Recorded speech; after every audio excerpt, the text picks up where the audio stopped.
So how could I stand here quietly?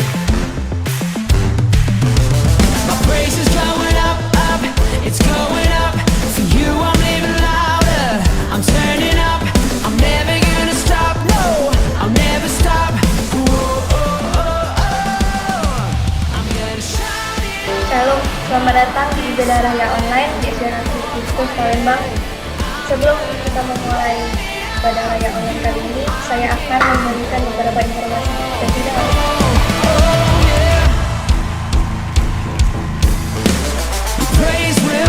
Untuk saat ini, komsel masih dilakukan secara online, dilakukan di wilayah komsel masing-masing. Untuk saat ini, worship time masih diberikan, akan tetapi para jemaat dapat melakukannya di rumah masing-masing. Dan untuk youth masih diberikan secara online, dilakukan bersama anggota youth. Untuk saat ini, ibadah raya masih dilakukan secara online di YouTube channel di SDN Kristus Palembang. Dan untuk persembahan dan pertunjukan yang lain-lain dapat dilakukan di rekening di bawah ini.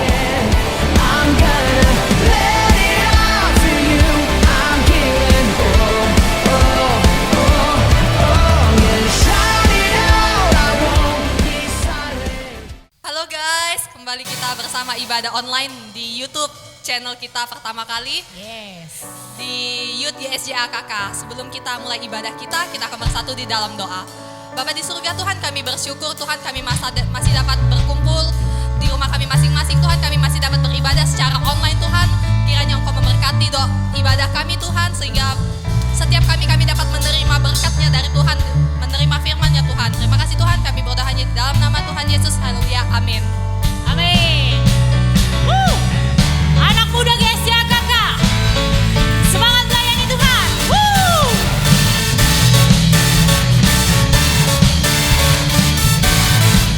Inilah waktunya Tuhan untuk memakai generasi muda.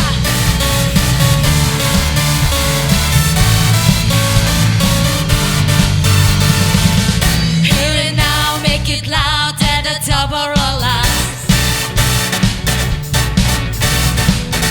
There's a sound breaking out, Lord of all our times. And we're turning out high to you. And no, we'll never stop loving you.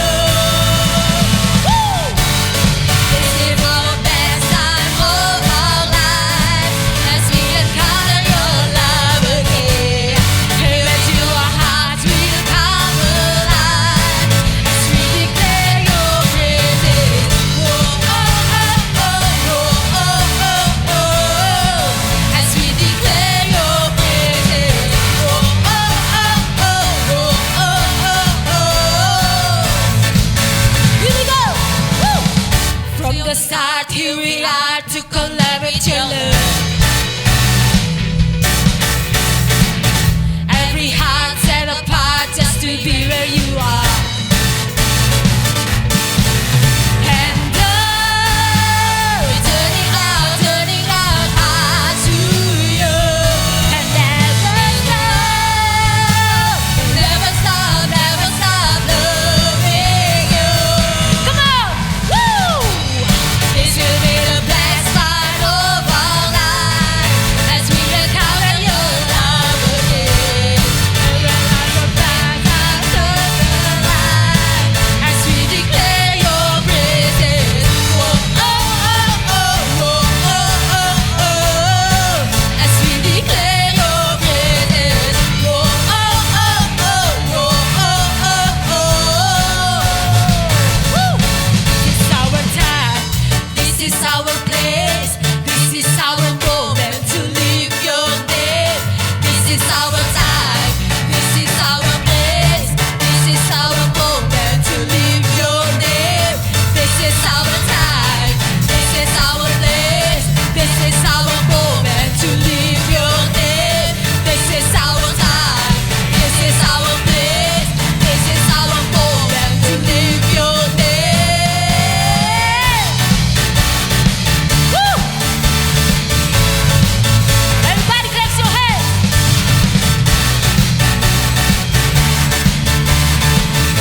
luar biasa oleh Tuhan.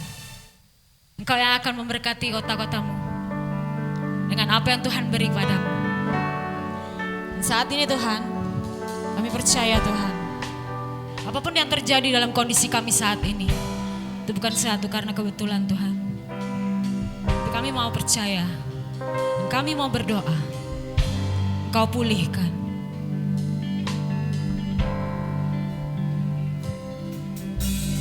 Kami sujud di kakimu, merendahkan diri, bersatu dengan tangismu bagi kota tercinta. Biar belas kasih-Mu Bapa, biar bertambah nyata,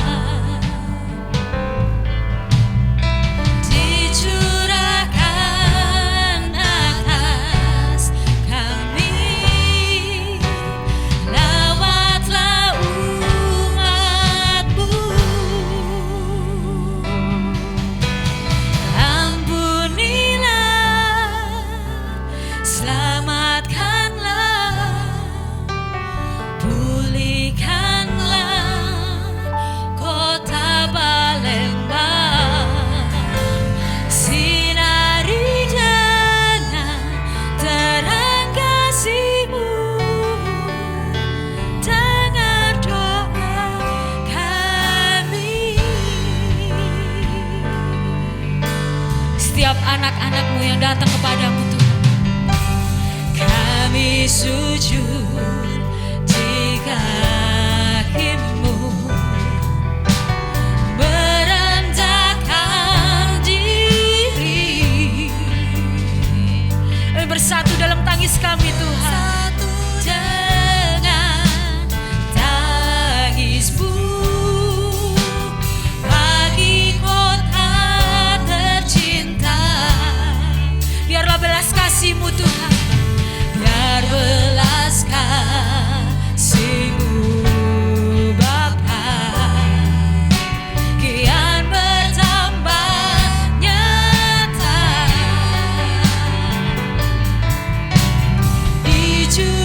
dicurahkan atas kami, lawatlah umat-Mu.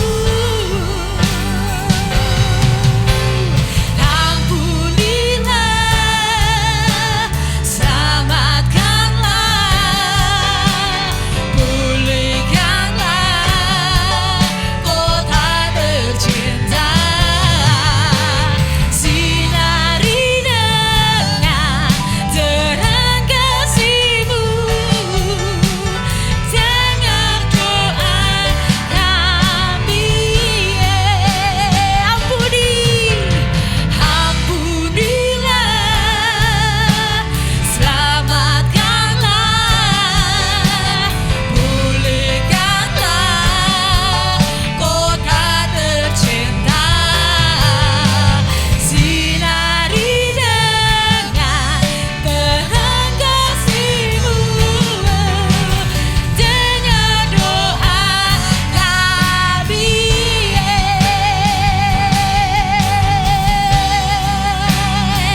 Halo. Halo, Kembali lagi bersama saya, Prado. saya David. Ya, hari ini kami akan membawakan sebuah bahasan. Bahasan Oh. ini sangat viral di seputar dunia ini. Om David sudah bisa tebak berhubungan dengan ini, dengan masker. Ya, Tahu temanya apa? hari ini kita akan berbicara tentang COVID-19 dan new normal. Betul sekali. Hari ini kita akan membicarakan tentang COVID-19 dan new normal. Nah, menurut kamu sendiri itu COVID-19 itu apa? COVID-19 itu ya Selain virus ya, Om. mungkin COVID-19 itu adalah sesuatu problem bagi setiap orang, dan juga COVID-19 itu adalah sebuah keberuntungan bagi sebagian orang ya. Ada beberapa, tetapi lebih banyak orang merasakan efek negatifnya. Keberuntungan apa? Oh, bukannya ini kan kayak suatu bencana kan pasti banyak dampak negatifnya. Nah, keberuntungan tuh pertama orang yang seperti kalau sekarang ini kan peraturannya harus di rumah, ya kan? Apalagi dalam masa PSBB kan di rumah. Nah, jadi orang kebanyakan di rumah, jadi dalam hal ini ada yang harus mempersiapkan persiapan untuk di rumah, seperti ada artis-artis yang lain itu sampai membeli TV, membeli PS supaya betah di rumah. Terus pasang wifi, biasanya tidak pasang wifi di rumah bisa pasang wifi, ya kan, dengan pakai paket unlimited. Jadi ada yang merasa beruntung, ada yang merasa tidak beruntung. Oh, jadi ada beberapa perusahaan itu mendapatkan untung dari produksi mereka ke konsumen untuk agar tetap di rumah. Iya. Nah, dampak negatifnya, coba. Nah, dampak negatifnya banyak orang yang di PHK, banyak karyawan yang dirumahkan, ya.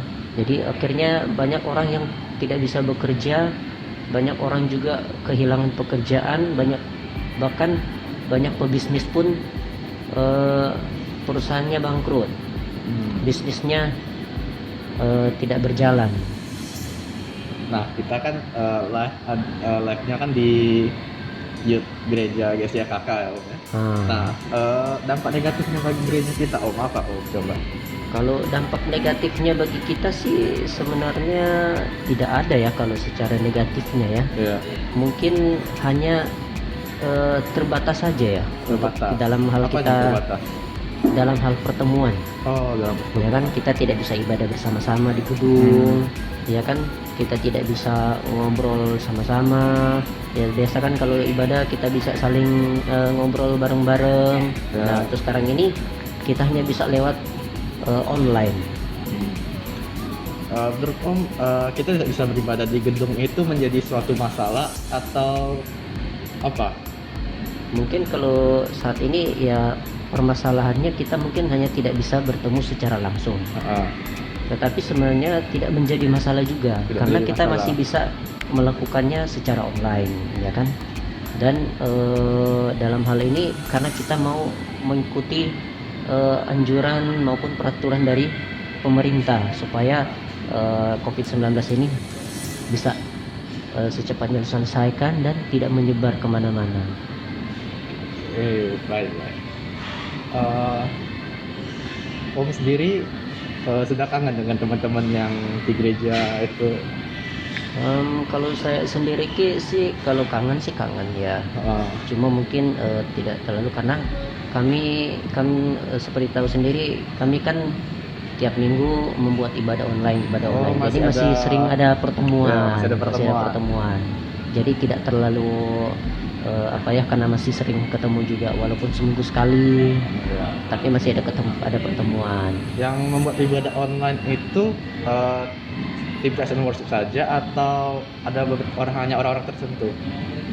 Kalau untuk saat ini mungkin hanya di present worship, Tapi sebenarnya saya juga pengen bukan hanya di Persewa sih, Kim, tapi kita mau juga jemaat yang lain pun, bahkan anak-anak muda pun mereka bisa membuat acara secara online. Oh ya, Iya. bisa misalnya kayak buat main bareng ya, Ya, game online bareng, ngobrol terus, melalui atau video online, video online, gitu ya. kan, ngobrol bareng, gitu kan. jadi coba kita membayangkan COVID-19 ini ada di tahun 90-an, di mana internet kecepatannya masih sangat lambat. Bisa membayangkannya apa yang akan dilakukan di rumah? TV masih hitam putih. Mungkin ini kalau terjadinya di tahun seperti itu ya, mungkin agak sulit ya. Karena di zaman itu orang untuk mendapatkan informasi itu sangat sulit. Bahkan untuk memberikan pesan aja sama orang lain aja harus melalui surat, harus dikirim, Iya. nunggu berapa hari baru sampai, itu kan. Bahkan surat-surat penting pun harus dikirim melalui pos baru bisa nyampe. Nah, kalau situasinya terjadi pada saat itu, virus ini mungkin terjadi pada saat itu, mungkin akan ada begitu banyak korban ya, akan ada begitu banyak orang-orang yang akan begitu terlambat untuk mengetahui masalahnya. Tetapi kita beruntung ya, ini kejadiannya di Tahun zaman 2020, sekarang ini, di 2019 tahun sampai ini 2020. ya kan. Jadi informasi itu begitu cepat, ya kan. Orang yang di saat ini aja, orang yang di daerah pun, tinggal di daerah pun, mereka sudah bisa mendapatkan informasi dengan cepat. Ya. Jadi informasi mengenai corona, cara pencegahannya juga dapat tersampaikan dengan cepat ya Om. Ya.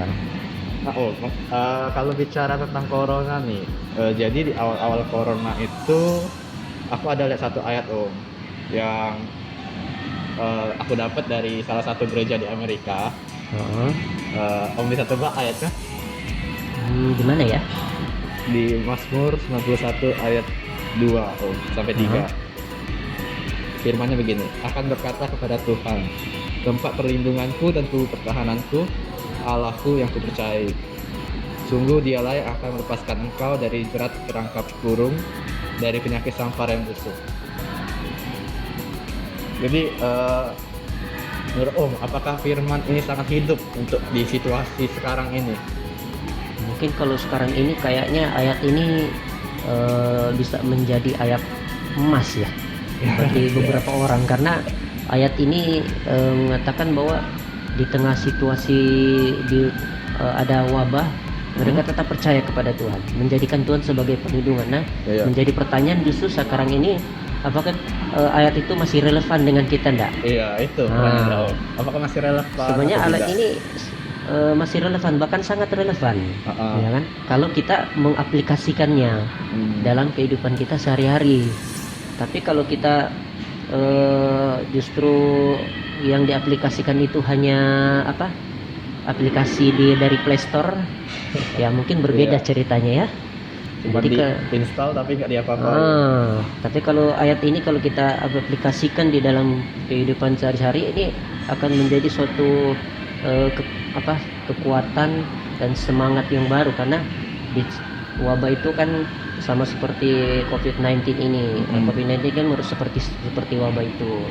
Jadi ketika dalam situasi seperti ini, apakah kita benar-benar menjadikan Tuhan itu tetap sebagai penolong dalam kehidupan kita, atau justru kita merasa Tuhan kok sepertinya tidak memperhatikan, tidak menolong gitu. Tapi kalau kita benar-benar aplikasikan kehidupan kita, percayalah Tuhan pasti akan menolong. Nah, ini Om, kan di ayat ini dialah yang akan melepaskan engkau dari jerat perangkap burung Om. Nah, mungkin ada banyak orang yang berpikir bahwa dalam kondisi apapun Tuhan pasti membebaskan kita, itu pasti kan. Iya. Nah, tapi apakah ada beberapa orang berpikir kayak dari ayat ini berarti hidup mati itu di tangan Tuhan, jadi kita disuruh pemerintah jaga jarak, gak usah jaga jarak, disuruh pakai masker, gak usah pakai masker, karena kan toh Tuhan yang sembuhin juga. Menurut Om itu gimana? Kalau kita sebagai masyarakat yang disiplin ya, kita sebagai warga negara yang taat, kita pasti harus bisa mengikuti peraturan dari pemerintah, karena kita yakin bahwa apa yang dibuat peraturan yang dibuat pemerintah itu adalah salah satu untuk membuat supaya kita tidak seperti sekarang ini, supaya kita tidak terdampak dengan COVID-19 ini. Nah begitu juga kan seperti firman juga kan punya peraturan. Kalau kita tidak ikuti peraturannya, kita justru malah tidak sesuai, kehidupan kita tidak sesuai dengan firman Tuhan itu tersebut kan. Begitu juga dengan peraturan yang buat pemerintah. Tetapi ada beberapa orang menganggap bahwa kalau kita tidak pakai masker, kita tidak cuci tangan, kita dianggap orang tidak beriman, tidak percaya sama Tuhan. Apakah itu salah? Tidak salah, dan juga bisa dikatakan salah. Tidak salahnya di mana? Tidak salahnya memang kita punya iman, tetapi salahnya kita tidak memiliki hikmat. Hikmat. Jadi sudah tahu, kita sudah jelas-jelas ini virus sangat berbahaya dan mudah untuk terjangkit kepada orang lain. Jadi untuk itulah pemerintah membuat satu peraturan anjuran bagaimana supaya kita tidak terdampak dengan itu. Kita harus mengikuti anjuran tersebut. Jadi walaupun kita punya iman, tetapi iman di sini artinya berarti kita punya iman bahwa Tuhan akan menolong kita, Tuhan akan menjauhkan kita dari wabah ini. Bukan berarti ketika kita tidak pakai masker, tidak cuci tangan, ya kan, keliling ke sana kemari ke tempat-tempat keramaian, ya kan, terus kita merasa kita tidak akan kena dengan virus. Bukan seperti itu. Itu namanya kita berusaha untuk istilahnya kita mencobai Tuhan, sama seperti Tuhan Yesus. Tuhan Yesus saja ketika dia ada waktu dia berpuasa 40 hari 40 malam, dia disuruh iblis untuk membuat batu menjadi roti. Mudah enggak itu? Gampang itu. Tinggal disuruh, tinggal Tuhan berfirman jadi roti, selesai. Ya kan? Tapi Tuhan tidak melakukan seperti itu, karena Tuhan punya hikmat. Karena bukan seperti itu cara kerjanya kan. Jadi firman ini juga diperlukan perbuatan kita ya, bukan hanya dengan iman, tetapi tindakan kita juga sangat mempengaruhi. Jadi kita percaya, tetapi kita harus punya tindakan gitu kan. Percaya dengan tindakan itu lebih baik daripada percaya tetapi tidak punya tindakan. Ya kan? Percaya, istilahnya di sini kita percaya Tuhan menolong, ya memang Tuhan akan menolong, tetapi kalau kita juga tidak mengikuti peraturan dari pemerintah setempat juga, kita berarti sudah salah satu juga tidak mengikuti peraturan firman Tuhan. Karena firman Tuhan juga katakan kita harus mengikuti peraturan pemerintah. Nah, mengenai program pemerintah, ada yang baru-baru lagi ini. Katanya pemerintah sedang menyiapkan masa new normal. Nah, new normal itu kan kayak kita kembali ke kondisi sebelum corona, seperti aktivitas biasa, hanya dengan tambahan seperti social distancing, terus tetap menggunakan masker, tetap cuci tangan. Nah, menurut Om David, apakah new normal ini sudah siap atau lebih baik kita stay at home aja? Kalau bagi saya new normal itu ya seperti dibilang tadi ya, kita kembali kepada kehidupan sebelum new normal, tetapi cuma dengan gaya hidup yang berbeda gitu ya. Mungkin kalau sebelum new normal kita biasanya tidak rajin cuci tangan, sekarang ini kita harus rajin cuci tangan. Kita dulunya sering ramai-ramai, sekarang ini harus dibatasi, tidak boleh sering ramai-ramai. Ya mungkin kalau saat ini untuk diterapkan saat ini mungkin bisa diterapkan, tapi tidak semudah sih itu, karena orang sudah terbiasa dengan kehidupan untuk contohnya seperti ngumpul bareng gitu kan, sama teman-teman ngumpul-ngumpul, terus tiba-tiba disuruh tidak boleh ngumpul-ngumpul. Untuk menerapkan hal seperti itu kayaknya itu hal sangat sulit ya, sangat susah itu kan, apalagi kita punya banyak teman-teman yang dekat, kita punya keluarga yang besar, terus mau ngumpul, ya kan. Jadi kayaknya itu hal yang sulit untuk dilakukan ya, tidak mudah untuk diterapkan, karena itu pasti akan banyak orang yang merasa bahwa sepertinya sudah di kehidupannya itu kayak sudah tidak ada kebebasan lagi gitu, kayak sudah terikat, nggak bebas. Jadi kayak istilahnya burung masuk dalam sangkar, ya kan? Masuk dalam sangkar, dia bisa bebas bergerak di situ, tapi nggak bisa lagi dia mungkin kawan-kawannya ada di samping-samping dia, tetapi di sangkar masing-masing, ya kan? Jadi tidak bisa ngumpul bareng gitu kan? Terus ini mengenai gereja kita sendiri dalam new normal, apakah gereja kita akan kembali ke ibadah biasa atau masih online? Kalau untuk sekarang ini sih kita mungkin masih online, ya, tetapi kita belum tahu bagaimana ke depannya ya. Ke depannya apakah gereja ini juga akan menerapkan seperti dikatakan pemerintah new normal? Mungkin kayaknya itu sangat sulit ya. Sulit. Karena gereja kita sudah terbiasa dengan tiap minggu ibadah bersama di gereja, di gedung. Lalu tiba-tiba diterapkan dengan kehidupan baru, tidak bisa di gedung gereja. Nah berarti kalau sudah seperti itu, berarti gedung gereja berarti nggak akan ditiadakan juga dong. Udah otomatis nggak akan ada lagi namanya gedung gereja, berarti semuanya dilakukan secara online. Ya kan? Kalau sudah seperti itu, saya rasa itu akan sangat sulit, dan bahkan mungkin banyak anak-anak Tuhan mungkin yang bisa jatuh mungkin ya. Ini misalnya kalau kita ibadah di keadaan new normal, kita tetap mengadakan ibadah, apakah akan ada sedikit perubahan dari sisi ibadah kita? Pasti akan ada perubahan. Sudah pasti akan ada perubahan. Misalnya seperti apa, kayak tempat duduk yang dijauh-jauhi, atau mungkin kalau situasinya masih seperti sekarang ini COVID-19 masih belum mereda, mungkin akan ada pembatasan, mungkin 1-2 kursi kosong, seperti itu ya, seperti di angkutan kota gitu kan. Ada batasan-batasannya seperti itu bisa. Jadi kalau seandainya jemaatnya mungkin kalau jemaatnya ratusan, kayaknya sulit itu. Karena kalau dibikin seperti itu kita butuh gedung yang lebih besar kalau seperti itu. Ya, tapi beruntung gereja kita ini belum terlalu banyak ya. Jadi kayaknya mungkin masih bisa. Tapi agak sulit juga. Jadi walaupun itu dimanapun kondisi kita masih tetap bisa yang penting kita masih bisa beribadah, karena ibadah itu tentang kehidupan sehari-hari kita ya Om ya, bukan mengenai di gerejanya, tapi tentang kehidupan kita kan.